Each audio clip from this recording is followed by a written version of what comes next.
Thank you so much, Aminah, for joining us. Hi, everyone. So we're going to ask a few questions.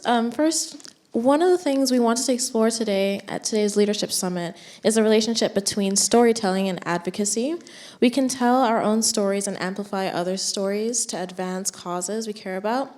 And the question is, when did you start getting interested in the fashion industry and storytelling within the fashion industry? And what causes are you passionate about?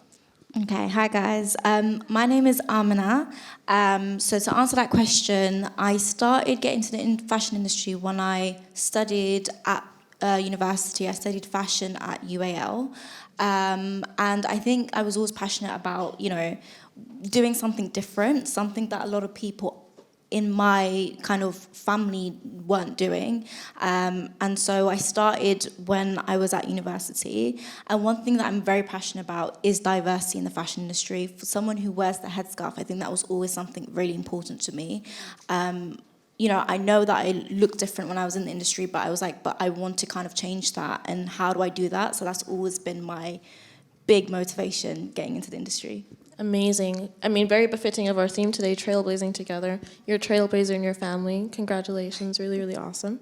Our second question is, can you tell us the story of how you came to found Redefining Concepts? What inspired you to start your own creative agency?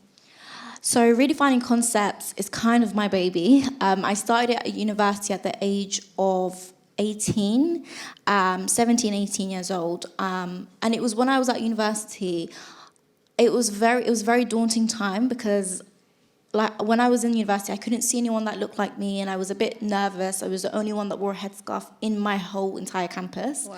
So I was thinking, okay, so how can I change that? And through networking on social media, I found someone else who was a photographer and I said to her, let's work together and start something online. We didn't know what it was. It was just, let's start something online. Let's connect with other people in the industry that want to come into the industry. And how do we do that? I was an aspiring model. She was an aspiring photographer. Let's start this platform called Redefining Concepts. And it took us a whole night to think about what do we want it to be called? Why is it Redefining Concepts? It's because we're going to take concepts and we're going to redefine it to make it our own. So we started at the age of 17, 18. We grew our network really big through that. I met so many people on Instagram, so many people that I never even imagined to, connect with. And I just did a call out and saying, who wants to be part of this project? We didn't know what we were doing with it. 3-4 years on, we've done loads of campaigns, we've done loads of events where we've spoken to young people and actually did art exhibitions for young people to help them get into the industry. We've also connected with London School of Economics, LSE, to kind of work with them, and we came out with our own fashion show at the Saatchi Gallery. Wow. We've done so many different events. We actually also went to Dubai and actually did a whole networking thing in Dubai where we've networked with other people in Dubai to kind of see, what it's like in other places, not just London. And I think that's even the reason why I'm here today, because I networked with someone, Zaina, who kind of reached out to me through my agency. So I think that's also the power of networking, and that's why I started. I started at university, and that's why I'm here. Amazing. Thank you for sharing that. Oh my goodness. You seem to have a myriad of experiences when it comes to the fashion industry through your agency. Do you have a favorite example of a really impactful anecdotal opportunity that you showcased in a public campaign, either in your personal work or through your agency, Redefining Concepts? Mm-hmm. So Redefining Concepts, my own creative agency, but whilst I was in university studying fashion, I also, at the time, at the age of 18, I was scouted to work for Adidas for a global campaign. And obviously, like everyone else, I was just posting on Instagram, doing what I think, was fun. And I was reached out by a casting director. And it seemed like a scam at the time because, and my mum did say to me, I don't know how I feel about this. Like, it's a random person on social media, you don't know them. But something in me was like, let me take that leap of faith. This seems like the right thing to do. And she asked me, are you interested in being part of this campaign? And my mum didn't want me to do it because I was really young. No one in my family has ever done modelling before, so it was something different. But in my head, I was like, you know what? I've always wanted to do this. And I remember a year before that, one of my friends went into modelling and he was on Oxford Street. And I saw him and I said, you know what? I want this to be me one day. And a year later, this global campaign was all over the TfL, every single train station, and on Westfield, Stratford, it was on a big billboard. And one day my mum was coming back from the airport, and she was at Canary Wharf, and she saw my billboard, and she was like, you know what, I feel like, I know, like, you know, this is actually, she's doing something good. And it was one of those things where you kind of have to do things with your actions to show your parents. And now sometimes they can be a bit, you know, a bit reserved, and they don't know what you're doing. Because, you know, I come from a South Asian background, and where I come from, not many people do this. So the Adidas campaign was definitely one of my biggest breakthroughs in the industry, and that's how I started to meet other agencies who signed me as a model. And my most recent work I was actually part of the Barbie movie as a hijabi Barbie. I worked, thank you. So we did that at the Warner Bros. Studio last year, and that was a big, you know, it was probably one of the biggest things I've ever done.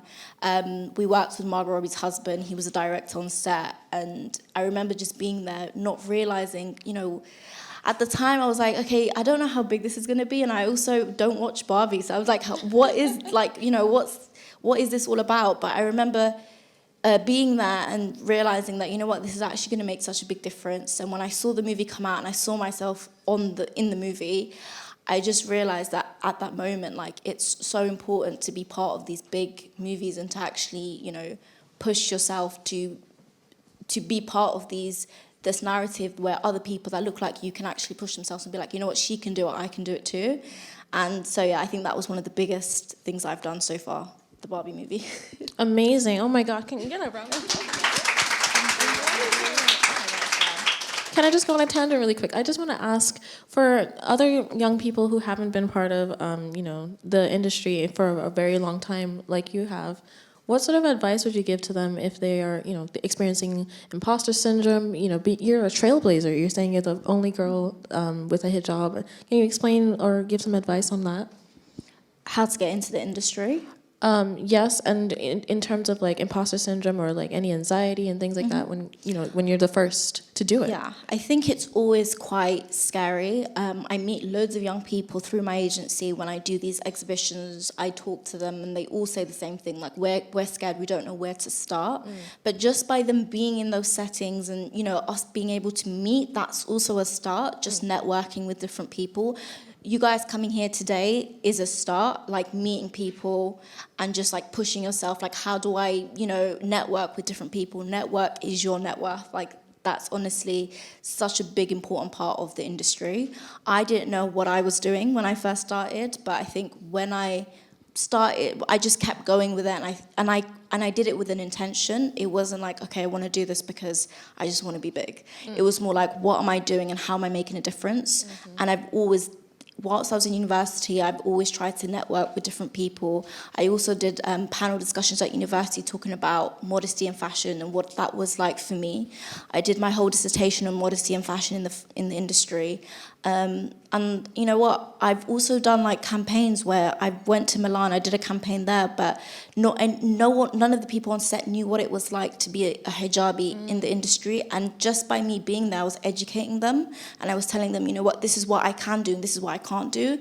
And you kind of feel good about yourself because in your way, you're like, okay, I'm educating other people and also networking with other people as well. So I think definitely just like reach out to people on social media, reach out to people on LinkedIn, depending on what you want to do. You can even assist people on shoots. When I was 17, 18, I found someone who asked me, you know, do you want to work backstage at London Fashion Week? And I was like, yeah, I want to do it. I was so young, and honestly, it made me cry. I was in the bathroom crying like, oh my God, this is so stressful. But I did it again, and I did it again, and I was just so happy because I was like, this was the best experience I've ever done.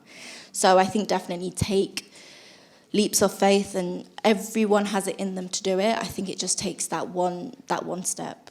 Amazing. Perseverance is key. Yes. I love that, and intention is very important.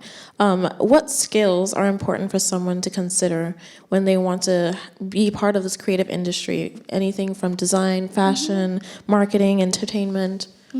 I think the biggest skill is confidence.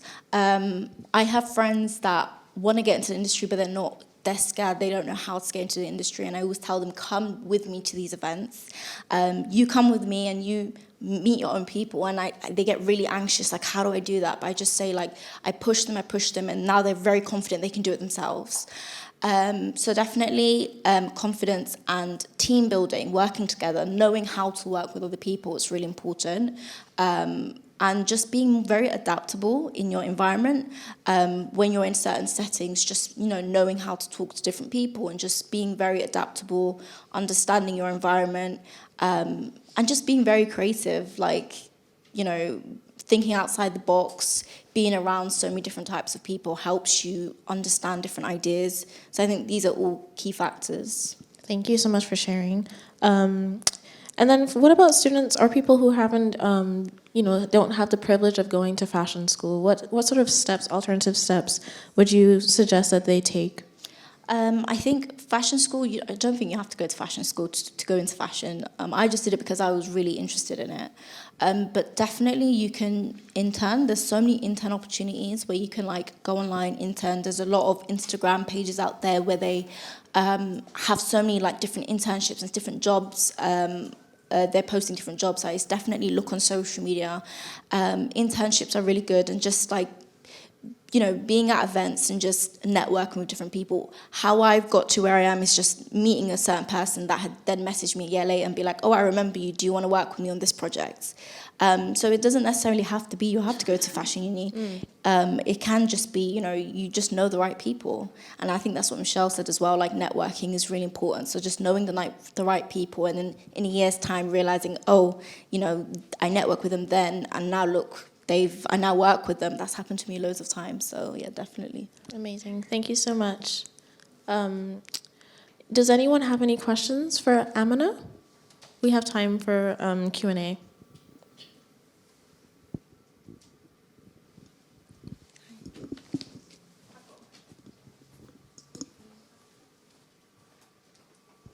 Hi, this has been really interesting to hear about your story. It's really interesting to hear about your past, but looking into the future, what do you want your work to look like in 5 years' time, let's say? I've been in London my whole life, born and bred.